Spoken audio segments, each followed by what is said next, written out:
السلام علیکم، welcome to my channel invisible colour. آئیے سنتے ہیں آج کی کہانی، چڑیل کی واپسی، ناقابل برداشت ایک خوفناک کہانی۔ سخاوت آج بھی نہر کے کنارے بیٹھا ہوا تھا۔ جب اس کو اپنی بچی سمینہ کی یاد آتی تھی تو وہ نہر کے کنارے پر آ کر بیٹھ جاتا۔ اس کی بچی 15 دن قبل نہر میں ڈوب گئی تھی اور اس کی لاش نہیں مل سکی تھی۔ غوطہ خوروں نے اس کی بچی کو تلاش کرنے کی بہت کوشش کی تھی، لیکن اس کی بیٹی کی لاش نہیں مل سکی۔ اس کو اپنی بیٹی کی لاش نہ ملنے کا بہت دکھ تھا۔ سخاوت کو اس بات کا یقین ہو چکا تھا کہ اس کی بیٹی ڈوب کر مر چکی ہے۔ اگر وہ زندہ ہوتی تو لازمی مل جاتی، لیکن وہ اپنی بیٹی کی محبت کے آگے مجبور تھا۔ ہر روز ایک نئی آس لگا کر نہر پر آ جاتا تھا کہ اس کی بیٹی کی لاش مٹی کی تہہ میں دب چکی ہے۔ کیا پتہ کسی دن وہ پانی کے اوپر آ جائے اور وہ اپنی بیٹی کی لاش کی تدفین کر دے اور اس کے دل کو قرار آ جائے۔ انسان کی فطرت ہے، جب تک وہ اپنے پیارے کو اپنے ہاتھ سے دفنا نہ دیں تب تک اس کو سکون نہیں ملتا۔ جب تک لاش نہ ملے وہ اپنے پیارے کی یاد میں تڑپتا رہتا ہے اور اس کو وہم سا رہتا ہے کہ اس کے پیارے کی جو موت کی خبر ملی ہے کیا پتہ وہ جھوٹی ہو اور وہ اچانک سے ان کے سامنے آ جائے۔ اکثر ایسے واقعات انسانوں کے ساتھ ہو بھی چکے ہیں۔ کسی عزیز کے انتقال کی اطلاع ملی اور پھر وہ عزیز کہیں سے آ گیا۔ سخاوت یوں ہی روز نہر کے کنارے بیٹھ کر آہو فریاد کرتا، اونچا اونچا روتا، اپنی بیٹی کا نام لے لے کر اس کو پکارتا۔ آج بھی سخاوت کو آئے تھوڑی دیر ہی گزری تھی کہ اسے آواز سنائی دی، ابا تم آ گئے۔ آواز سمینہ کی تھی۔ وہ آواز سن کر چونکا۔ اس نے اس کو اپنا وہم سمجھا، مگر جب دوبارہ سمینہ کی آواز آئی تو اس کو یقین کرنا پڑا یہ اس کی بیٹی ہے۔ سمینہ بیٹی تم کہاں ہو؟ سخاوت نے ادھر ادھر دیکھا، سمینہ کہیں بھی نظر نہیں آئی۔ میں تمہیں کیسے نظر آؤں گی ابا؟ میری روح کہیں اور ہے اور جسم کہیں اور ہے۔ کیا مطلب؟ ابا میری روح تو یہاں ہے لیکن جسم نہر میں ہے۔ جب تک میرا جسم نہر سے باہر نہیں نکلے گا میں تمہارے پاس نہیں آ سکوں گی۔ میری بچی میں نے بہت کوشش کی لیکن تمام تر کوشش میری ناکام گئی۔ ابا میری لاش اس نہر میں نہیں ہے۔ 1 میل دور ایک پول ہے، جس پول کے قریب چھوٹی سی نہر ہے۔ اس نہر کے اندر جھاڑیاں ہیں، ان جھاڑیوں میں میری لاش پھنسی ہوئی ہے۔ ابا میری لاش ان جھاڑیوں سے واپس لے آؤ، پھر میری روح اس لاش میں داخل ہو جائے گی اور میں پھر سے زندہ ہو جاؤں گی اور ابا ہم دونوں پھر ہمیشہ کے لیے ساتھ رہیں گے۔ یہ کیسے ممکن ہے؟ کوئی مرنے کے بعد دوبارہ زندہ کیسے ہو سکتا ہے؟ ابا کہ تم نے لوگوں سے نہیں سنا، جب مردے کو دفنانے گئے تو مردہ زندہ ہو گیا، کبھی نماز جنازہ کے ٹائم کھڑا ہو گیا۔ ہاں اس طرح کے کئی واقعات میں نے سنے تو ہیں مگر کبھی حقیقت میں دیکھے نہیں۔ ابا اب تم دیکھ لینا نا اپنی بیٹی کو زندہ ہوتے ہوئے۔ موت کے فرشتے کو کسی اور سمینہ کی روح قبض کرنی تھی، غلطی سے اس نے میری روح قبض کر لی اور میری لاش بہتی ہوئی آگے چلی گئی۔ جب تک میری لاش یہاں نہیں آئے گی تو میری روح اس میں داخل نہیں ہو سکتی۔ ٹھیک ہے میری بیٹی، میں ابھی جاتا ہوں۔ اور ہاں ابا یہ کام انتہائی رازداری سے ہونا چاہیے ورنہ تم اپنی بیٹی کو کبھی نہیں پا سکو گے۔ نہیں بیٹا میں کسی کو نہیں بتاؤں گا، میں چپکے سے جا کر تمہاری لاش اکیلا ہی لے آتا ہوں، سخاوت نے خوش ہوتے ہوئے کہا۔ بیٹی کے مل جانے پر اس کے جسم میں تیزی آ گئی۔ خاور تیز تیز قدموں سے جاگ کر مطلوبہ جگہ پر پہنچ گیا۔ وہاں پر نہر نظر آئی، نہر میں چھلانگ لگا دی۔ چھلانگ لگانے کے بعد نہر میں جو جھاڑیاں تھیں، تھوڑی کوشش کرنے کے بعد اس کو سمینہ کی لاش مل گئی۔ پانی میں لاش رہنے کی وجہ سے سمینہ کی لاش پھول گئی تھی اور کچھ جگہ سے گلی ہوئی بھی تھی۔ جب وہ روح کے پاس لاش کو لے کر پہنچا، چند لمحوں بعد سمینہ کے جسم میں جان آ گئی اور دیکھتے ہی دیکھتے اس لاش کے خد و خال بالکل ٹھیک ہو گئے۔ سخاوت بھی اس کو زندہ دیکھتے ہوئے دنگ رہ گیا۔ سمینہ کے زندہ ہونے کی خوشی اس کو بہت ہو رہی تھی۔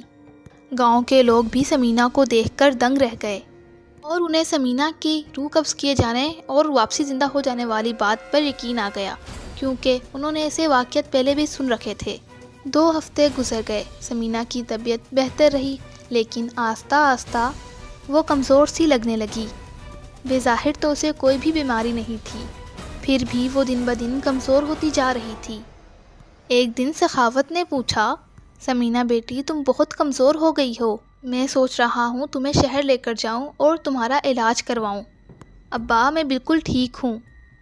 ارے تم کہہ رہی ہو، لیکن مجھے ایسا لگ رہا ہے کہ تم ٹھیک نہیں ہو۔ ابا میں ٹھیک ہوں، آپ اماں سے پوچھ لو۔ سمینہ کی اماں، کیا تمہیں یہ صحت مند لگ رہی ہے؟ نہیں بھائی، مجھے بھی سمینہ بہت کمزور لگ رہی ہے۔ نہ جانے نہر سے ملنے کے بعد میری بیٹی کو کیا ہو گیا ہے، پھول سی تھی اب کیسی کمزور ہو گئی ہے۔ اس دن طے پایا جیسے ہی سخاوت کو فرصت ملے گی وہ سمینہ کو شہر لے جائے گا اور اس کا علاج کسی بڑے ڈاکٹر سے کروائے گا۔ اس بات کو بھی ایک ہفتہ ہی گزرا تھا کہ سمینہ کی صحت دوبارہ سے اچھی ہو گئی۔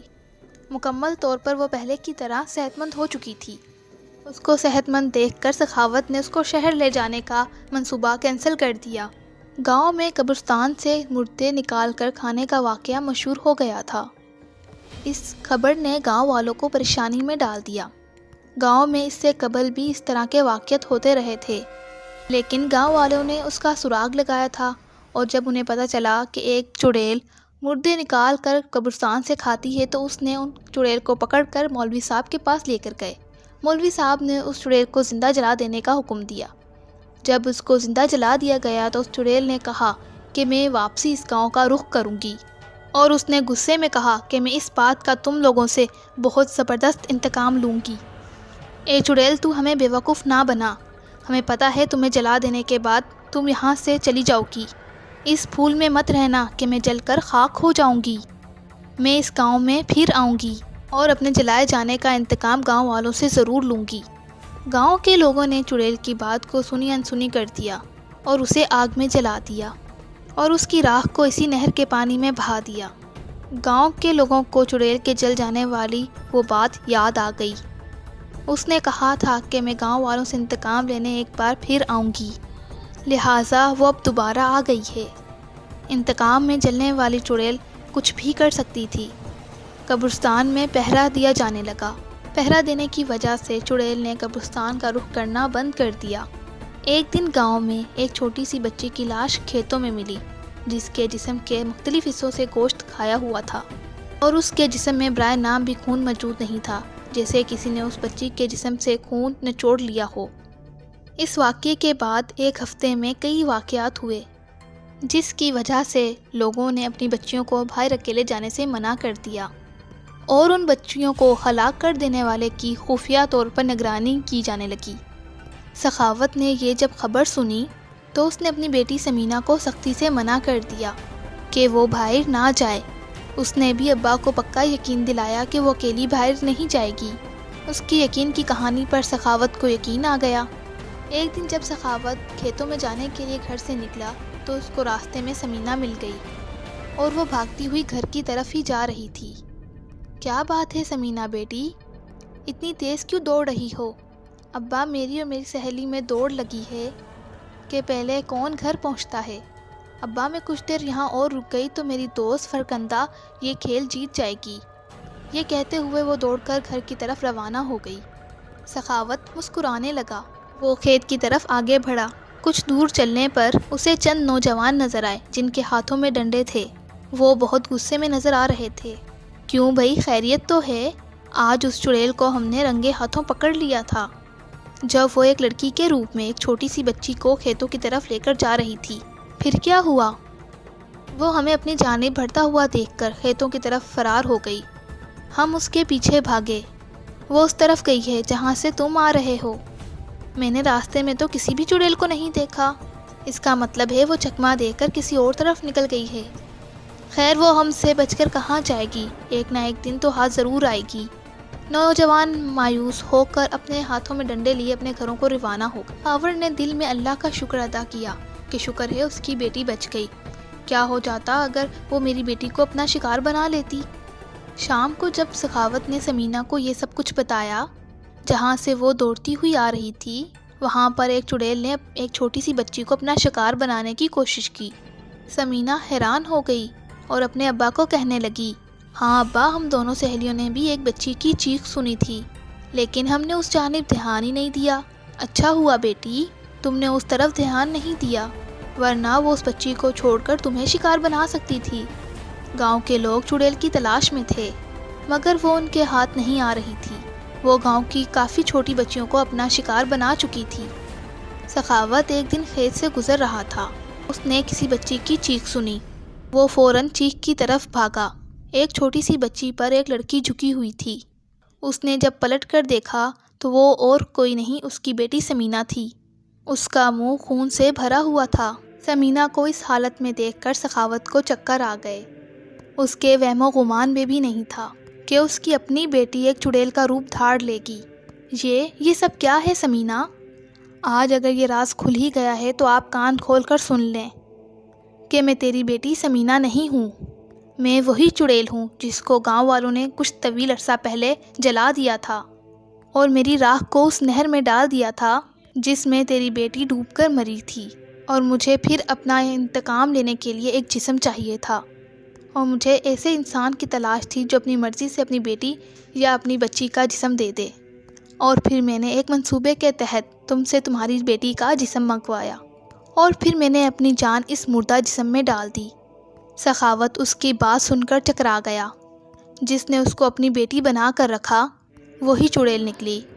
بچی کے چیخنے کی آواز دور دور تک جا رہی تھی، اسی لیے چڑیل کو پکڑنے کے لیے مامور نوجوان اور کھیتوں میں کام کرنے والے کسان بھی آ گئے۔ چڑیل ان سب کو دیکھ کر خوفزدہ ہو گئی۔ وہ فرار ہونا چاہتی تھی، لیکن فرار کی ساری راہیں بند ہو چکی تھیں۔ گاؤں کے لوگوں نے اس چڑیل کو پکڑ لیا۔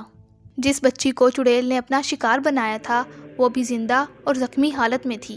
اس کو فوری طور پر ہسپتال کی طرف روانہ کیا گیا۔ ہسپتال میں فوراً اس کا علاج سٹارٹ ہو گیا اور اس بچی کو بچا لیا۔